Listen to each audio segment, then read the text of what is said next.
जय श्री विष्णु, जय बुद्धदेव। क्या बुधवार व्रत में सेंधा नमक खाया जा सकता है? कुछ लोग कहते हैं व्रत में सेंधा नमक चलता है, तो कुछ लोग कहते हैं बुधवार को नमक बिल्कुल नहीं खाना चाहिए। तो आखिर सच्चाई क्या है? क्या वाकई नमक खाने से व्रत टूट जाता है या यह बस एक परंपरा है? कहानी की शुरुआत। यह कहानी है एक छोटे से नगर की, जहां मीरा नाम की एक लड़की रहती थी। मीरा बहुत श्रद्धालु थी और हर बुधवार भगवान विष्णु और बुद्धदेव का व्रत रखती थी। हर हफ्ते वह व्रत रखती, सुबह स्नान कर हरि नाम जपती और दोपहर में फलाहार करती। लेकिन हर बार उसकी एक ही उलझन थी, क्या सेंधा नमक खा सकती हूँ या नहीं।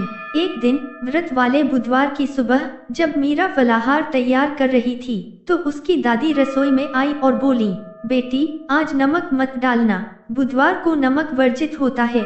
मीरा थोड़ी उलझन में पड़ गई। वह बोली, पर दादी सेंधा नमक तो शुद्ध माना जाता है न, बाकी व्रतों में तो यही खाया जाता है, फिर बुधवार को क्यों नहीं? दादी ने मुस्कुराते हुए कहा, बिटिया बहुत अच्छा सवाल किया तूने।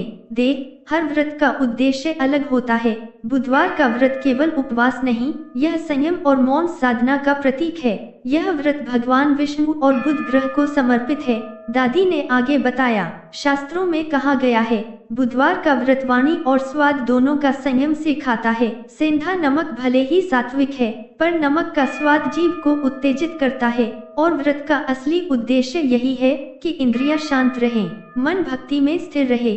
YouTube कमेंट से जुड़े सवाल और उनके जवाब। मीरा ने झट से पूछा, दादी अगर कोई बुधवार व्रत में सेंधा नमक खा ले तो क्या व्रत टूट जाता है? दादी ने कहा, नहीं बेटी, अगर किसी को जानकारी न हो और गलती से खा ले तो व्रत नहीं टूटता, क्योंकि भगवान भाव के भूखे हैं, भोजन के नहीं। बस शाम को भगवान विष्णु से क्षमा मांगकर नमो भगवते वासुदेवाय मंत्र का जाप करना चाहिए। मीरा ने अगला सवाल किया, तो दादी अगर कोई बहुत कमजोर हो जाए या सिर दर्द हो तो क्या सेंधा नमक थोड़ी मात्रा में लिया जा सकता है? दादी ने कहा, हाँ बिटिया, अगर शरीर सहन न कर पाए तो थोड़ी मात्रा में सेंधा नमक लिया जा सकता है। व्रत का अर्थ शरीर को पीड़ा देना नहीं है, बल्कि मन और इंद्रियों को नियंत्रण में रखना है।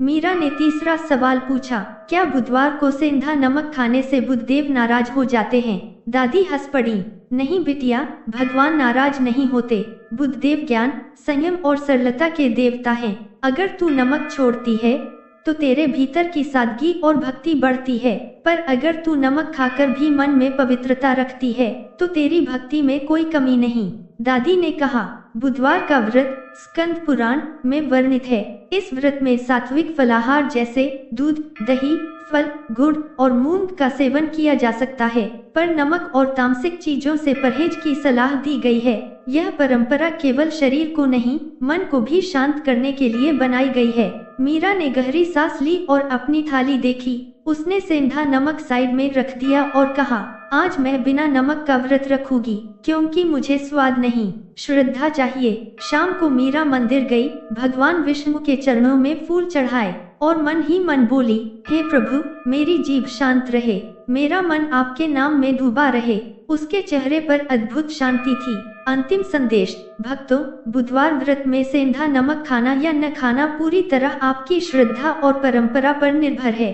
अगर आप कठोर व्रत रखते हैं तो नमक त्याग करें, यह तप की शक्ति बढ़ाता है। अगर आप सामान्य उपवास रखते हैं तो शुद्ध सेंधा नमक थोड़ी मात्रा में ले सकते हैं। भगवान विष्णु आपके मन की भावना देखते हैं, आपकी थाली नहीं। कहानी का सारांश, बुधवार व्रत में सेंधा नमक का सेवन सख्त रूप से वर्जित नहीं, लेकिन त्याग करना अधिक पुण्यकारी माना गया है। व्रत का उद्देश्य स्वाद नहीं, संयम है। गलती से खाने पर व्रत नहीं टूटता, भक्ति से भगवान प्रसन्न होते हैं। व्रत का असली अर्थ है मन की शांति और इंद्रियों पर नियंत्रण।